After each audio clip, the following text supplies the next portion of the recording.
Right. Alright, got your bottle of water? Yeah, it's gone down the wrong way.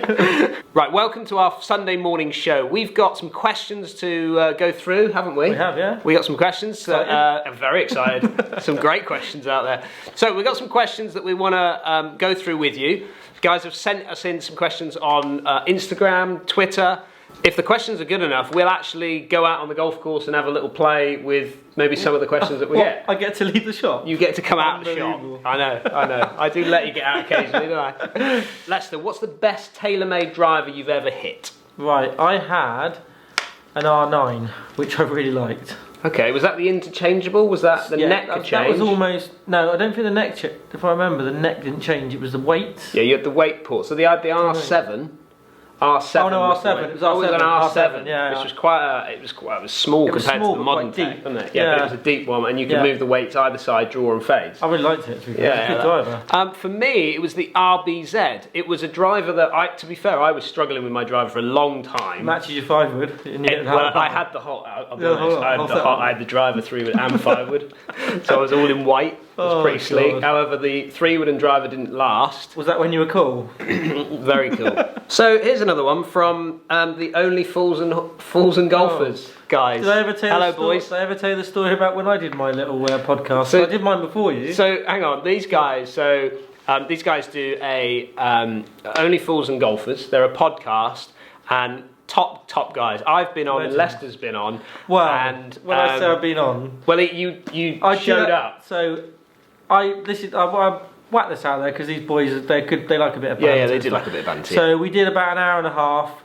I thought it went really well. Yeah. They seemed to enjoy it. Gave it all the brilliant. It's one of the best ones we've had, etc. Yeah. I get a message from Lee, one of the guys, about half an hour after we finished. I won't mention which one of them, but someone forgot to push the record button. Or Ian? Something like that. Ian, possibly. I think Ian may have done that. Yeah, so it didn't actually have a record. So, top boys, yeah. So we haven't, guys. And now they've had you on there. I'm not they did press record on mine.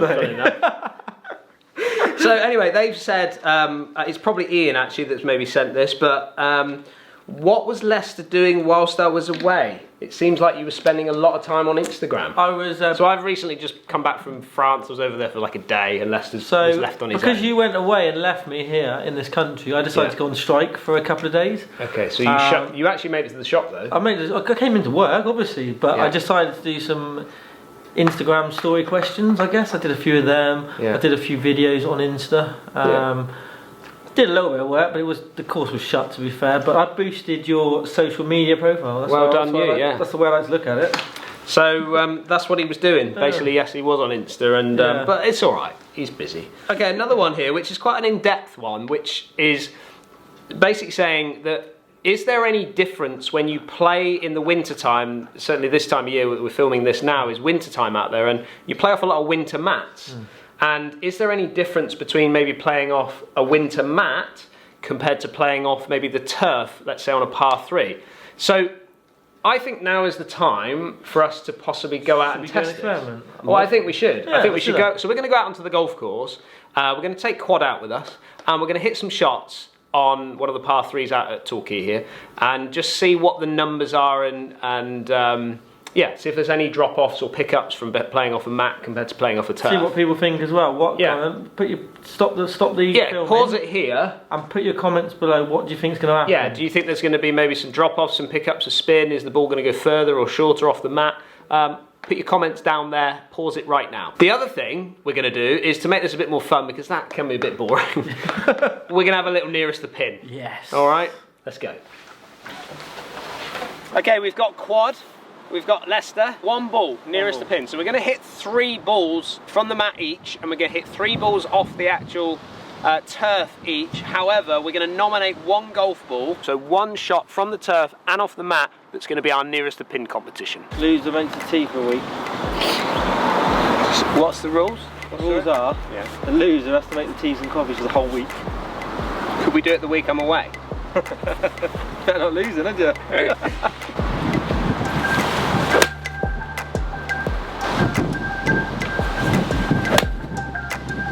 Right, this is the one, Lester. Oh, that looks very good. Go on. You like it? Club. Oh! That just plugged straight into the green there, didn't it? Right, you'll go.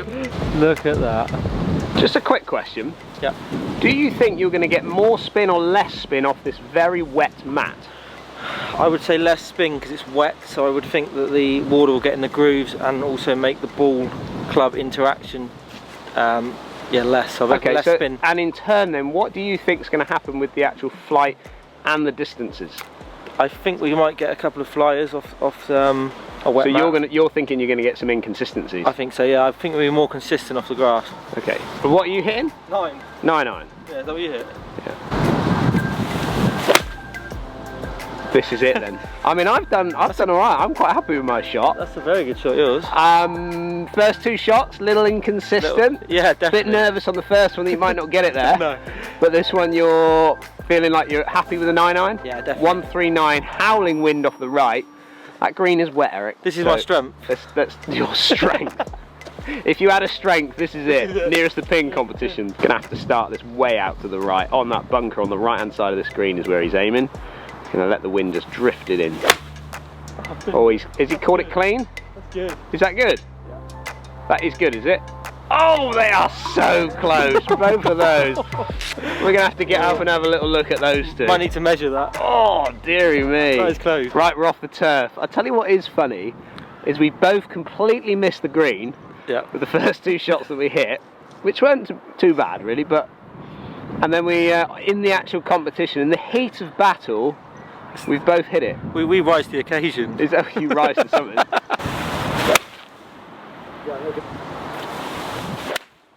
A little bit nervous. Are you? Yeah. You've hit a couple of shots there. That second one was a bit on the chunky side, wasn't it? I feel like I'm 1 up, so I feel like just a good shot here wins me the game. You're claiming the first one, are you? Yeah, got to. Yeah. Okay, let's have a little look then. You're in the hitting zone there, aren't you? Yeah, hope so. Okay.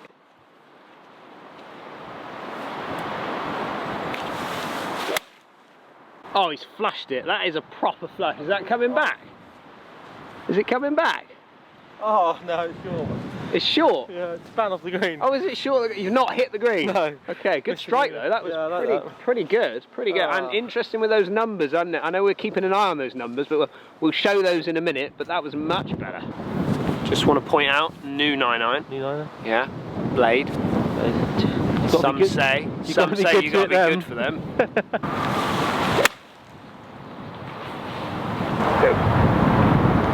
Oh, stop it. You should have made that your actual one, shouldn't you? I should have nominated that one. You hit your best one first.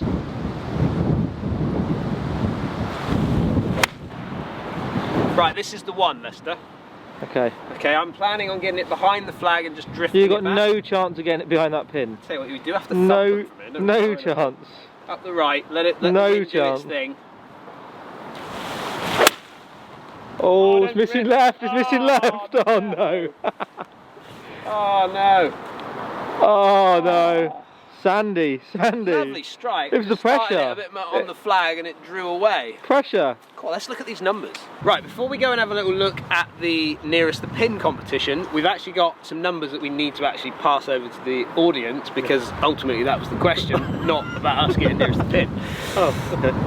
Okay, should we start off with our mat situation? So we're hitting balls off the mat. If we look at the bottom here, you can start to see my first 3 shots that I got with my 9-9. So 8,300 spin, which is about where I would normally be.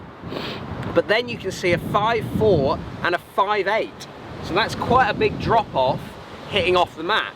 So maybe that water is having an effect against the club face, which is possibly giving us maybe some different types of spin readings. But to be fair, my yardages at 129, 129 and 134 are pretty good, aren't they? Pretty good from there. Right, then we look at Leicester's, and again, Leicester probably spins the 9-9 around the same sort of number of me, around 8,000 to 9,000 revs.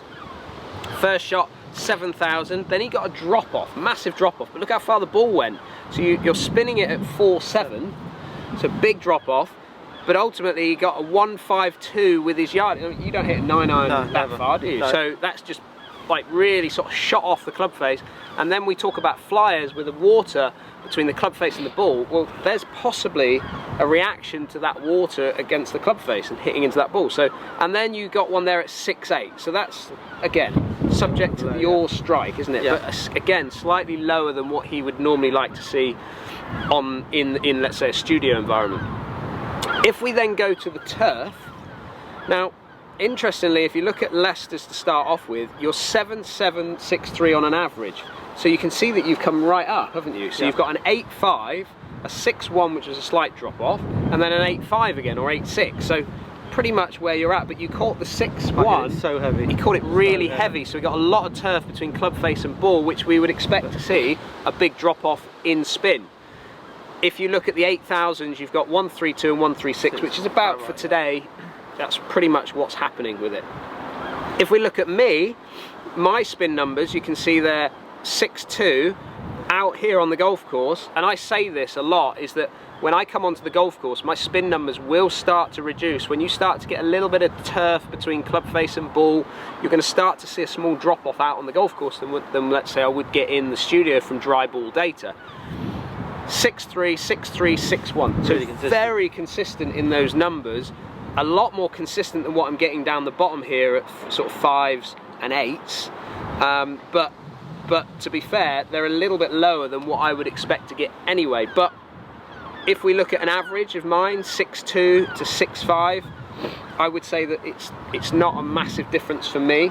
But there was those two down there at 5.4s and 5.8s. There's definitely a lot of jumping going on off this compared to what I was getting on the turf. But again, if we look at the yardages that I'm getting from the turf compared to what I'm getting on the mat, it's pretty consistent, isn't it? 137 off the turf compared to 131 off the mat.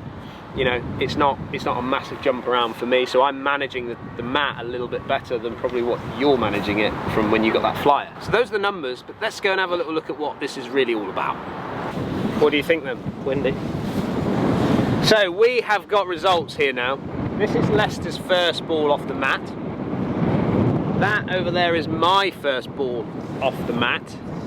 And I think we can happily say for Leicester, look at this, look at how happy he is.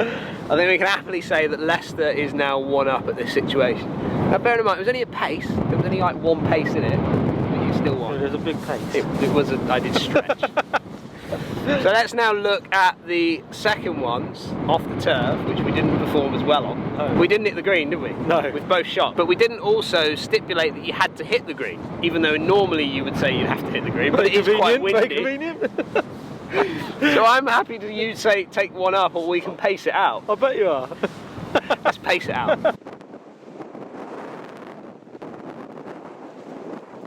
19.5 Mince steps. Well, I had 15. Oh. Well, why don't you go and pace mine then? Because that is like, they are proper Mince moves, don't they? So, oh, here we go.